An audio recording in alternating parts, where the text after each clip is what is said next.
రెండు పార్టీలు బీఆర్ఎస్ కాంగ్రెస్ పార్టీలు నాయకులు దేశద్రోహ పార్టీకి మద్దతు ఇస్తున్నారు. ఈ హైదరాబాద్ను భాగ్యనగరాన్ని మజ్లిస్ పార్టీకి అప్పచెప్పాలని చెప్పి రెండు పార్టీలు చూస్తున్నాయి. ఈ రెండు పార్టీలు ఒకటే అని చెప్పి గతంలో చెప్తున్నాం, మళ్ళీ చెప్తున్నాం. जो लोग मेरी मुखालिफत करते मैं उनकी मुखालिफत को देख के बोलता रही इन्हें मेरी मुखालिफत करने के लायक भी नहीं है. समझे ना आप?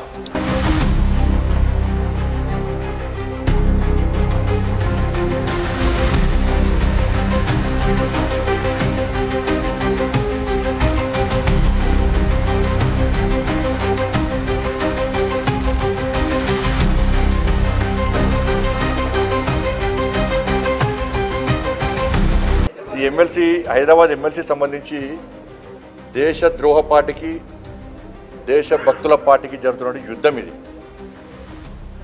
హైదరాబాద్ ఎమ్మెల్సీ पार्लियामेंट के इलेक्शन में टाइम टाइम फिश हो गई,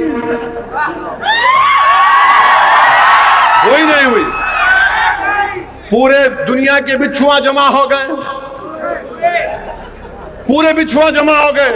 तुम बोले आओ डसने की कोशिश करे, मगर उनके डसने में दम ही नहीं था. टाइम फुस हो गई.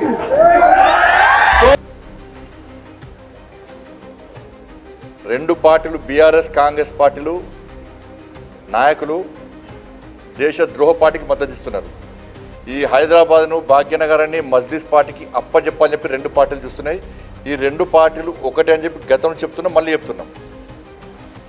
కాబట్టి ఈ సామాన్య ప్రజలు ఓటేసేటువంటి ఓట్స్ కావు, ప్రజల చేత ఎన్నుకోబడ్డటువంటి గౌరవ ప్రజాప్రతినిధులు వేసే ఓట్లు.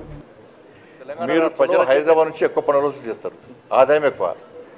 ఆదిలాబాద్కి ఇయ్యరా, ములుగుకి ఇయ్యరా? ఎక్కడ వెనుకబడిన ప్రాంతమో ఎక్కడ అభివృద్ధి కావాలో అక్కడ అభివృద్ధి నిధులు ఇస్తారు. కానీ మాట్లాడే ముందు ఆలోచించి మాట్లాడాలి. ఎమ్మెల్సీ ఎన్నికలకు సంబంధించి ఇది లాస్ట్ అన్న మళ్ళీ అడుగు కురియా. ఈ ఎమ్మెల్సీ హైదరాబాద్ ఎమ్మెల్సీ సంబంధించి దేశద్రోహ పార్టీకి దేశభక్తుల పార్టీకి జరుగుతున్న యుద్ధం ఇది. హైదరాబాద్ ఎమ్మెల్సీ రెండు పార్టీలు బీఆర్ఎస్ కాంగ్రెస్ పార్టీలు నాయకులు దేశద్రోహ పార్టీకి మద్దతు ఇస్తున్నారు. ఈ హైదరాబాద్ను భాగ్యనగరాన్ని మజ్లిస్ పార్టీకి అప్పచెప్పాలని చెప్పి రెండు పార్టీలు చూస్తున్నాయి. ఈ రెండు పార్టీలు ఒకటే అని చెప్పి గతంలో చెప్తున్నాం, మళ్ళీ చెప్తున్నాం.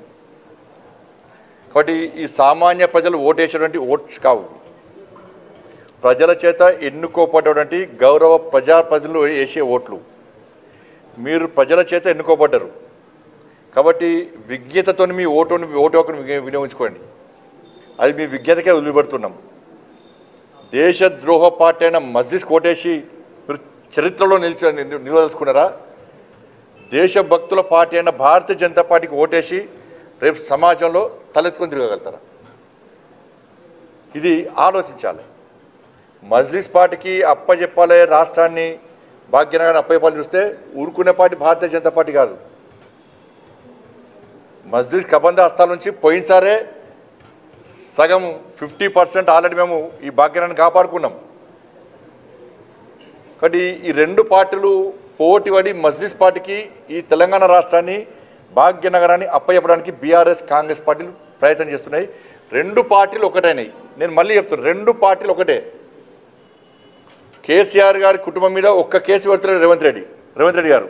కేసీఆర్ గారి కుటుంబం మీద ఒకటే ఒక్క కేసు టచ్ చేస్తలేడు. వాళ్ళను ఇద్దరు ఒకటే కాబట్టి టచ్ చేస్తలేడు. మొన్న చెన్నైకి పోయారు ఇద్దరు కలిసి, ఇద్దరు ఒకటే కాబట్టి చెన్నైకి పోయారు మీటింగ్కు. దక్షిణాది రాష్ట్రాల మీటింగ్ అని చెప్పి ఎవరు రాలేదండి, అంత లిక్కర్ గ్యాంగ్. ఇప్పుడు హైదరాబాద్లో ఇద్దరు కలిసి మీటింగ్ పెడుతున్నారు, మళ్ళీ అదే మీటింగ్ పెడతారు. హైదరాబాద్లో మళ్ళీ ఇద్దరు కలిసి మీటింగ్ పెడతారు, ఇద్దరు ఒకటే కాబట్టి. నిన్న